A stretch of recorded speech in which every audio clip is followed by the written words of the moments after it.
Today we have to study chapter number 3, power amplifier. Marking weightage is 18 marks. So totally 18 marks for this chapter. Now first of all we have to study what is the definition of power amplifier. Power amplifier is an amplifier in which either current or power is amplified. So remember that in a power amplifier only current or power is amplified. Now we have to study basic concept of a power transistor. So here this is a block diagram of a power amplifier. This is the input side, here written Pi, here output side written P0, output is connected to load.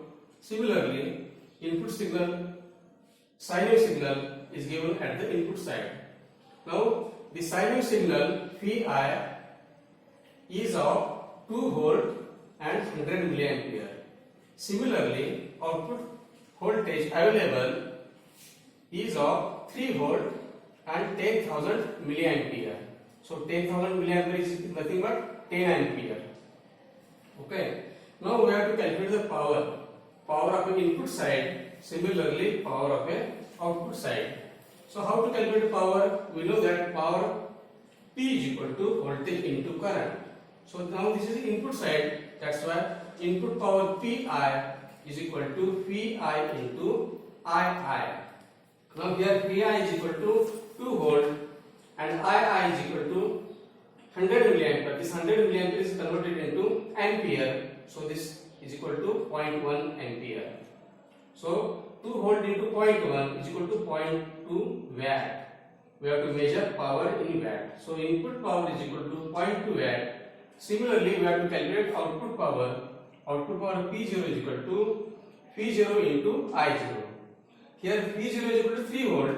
So here 3 volt into I0 is equal to 10,000 milliampere. This 10,000 milliampere is converted into ampere by dividing 1000. So this is equal to 10 ampere. So 3 volt into 10 ampere is equal to 30 watt. Now we observe carefully. Input power is 0.2 watt and output power is 30 watt. It indicates that this power amplifier amplifies the current. Similarly, also observe that input current is 100 milliampere and output current is 10,000 milliampere. This indicates that this current is amplified by large amount. Now we have to compare small signal amplifiers and power amplifiers. In last 2 chapters we have studied small signal amplifiers. We know that in a small signal amplifier we are using input signal as a voltage. Similarly, signal is very small. They are using only simple transistor, logic transistor, that is BC547. In that circuit, heat sink is not used. Size is very small. And application in logic circuits or any preamplifier circuits. Now we have to compare last chapter studied to this power amplifier chapter. Now here there is a comparison in between small signal amplifiers and power amplifier. And here is parameters, different parameters.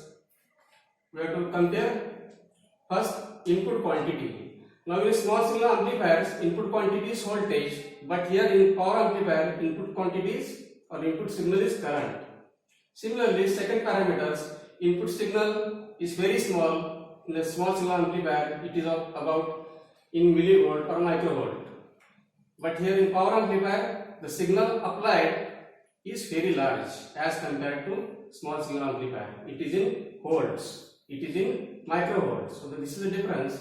Similarly, power transistor, in a small signal amplifier, power transistor is not necessary. So there is no use of power transistor. But here in the power amplifier we are using power transistor because power is maximum, current is maximum. That's why we are using power transistor. Now fourth parameter is heat sink. We are using heat sink only in a power amplifier because we are using power transistor. But in small signal amplifier there is not necessary of a heat sink, not necessary of a power transistor. So here heat sink is not used in a small signal amplifier. Now fifth parameter is size of circuit. In a small signal amplifier, we have studied that the size of the circuit is very small, but in a power amplifier, the size of circuit is very large. We can say bulky. Now, 6 parameters applications. We know that small signal amplifiers are basically used in the pre-amplifier stage of a amplifier, but power amplifier circuit is used in the public address system. It is the last stage of a public address system. So these are comparisons in between power amplifier and small signal amplifier. Next point is features of a power amplifier. Now, while designing any power amplifiers, we have to study basic features of a power amplifier. So first feature is impedance matching. All of you know that power amplifier is basically connected to the load. We are using for load loudspeaker whose resistance is very low. Its resistance is in between ohm, 30 ohm, 20 ohm, 5 ohm. Now our aim is, while designing power amplifier, the maximum power can be transferred to the output. Now to do this power transfer to the load, we are necessary impedance matching. Suppose this is a one power amplifier circuit is taken. Suppose this is a power amplifier circuit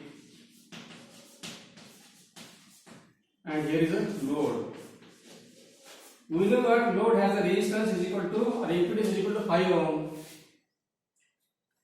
Now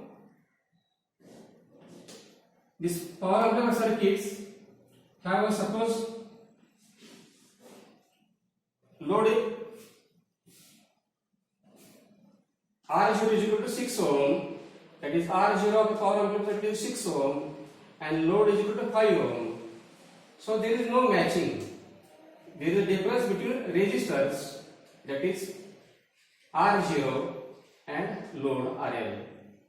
Now to do this impedance matching, practically we are using transformer. So transformer will make the impedance matching. So this is very important point of a impedance matching. Second is use of power transistor. All of you know that in the power amplifier circuit uses large amount of current. So to handle large amount of current, we are using power transistors.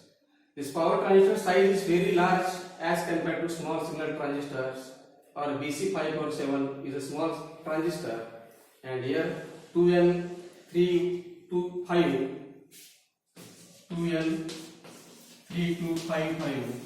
this is a power transistor whose size is very large as compared to small signal transistors. So we have to use power transistor while designing the power amplifier. Third one is harmonic distortion.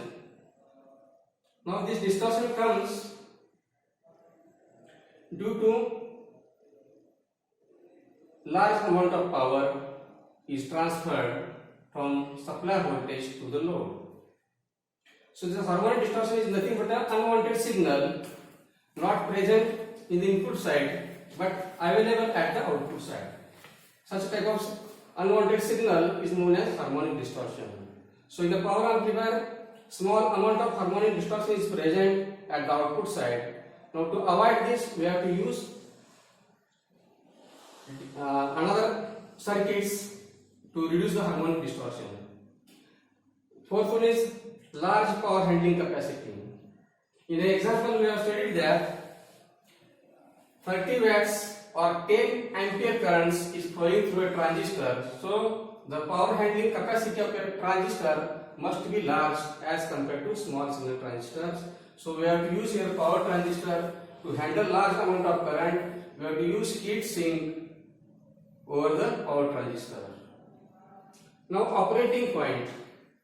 All of you know that operating point of a transistor in a small signal amplifier is at the center of a load line.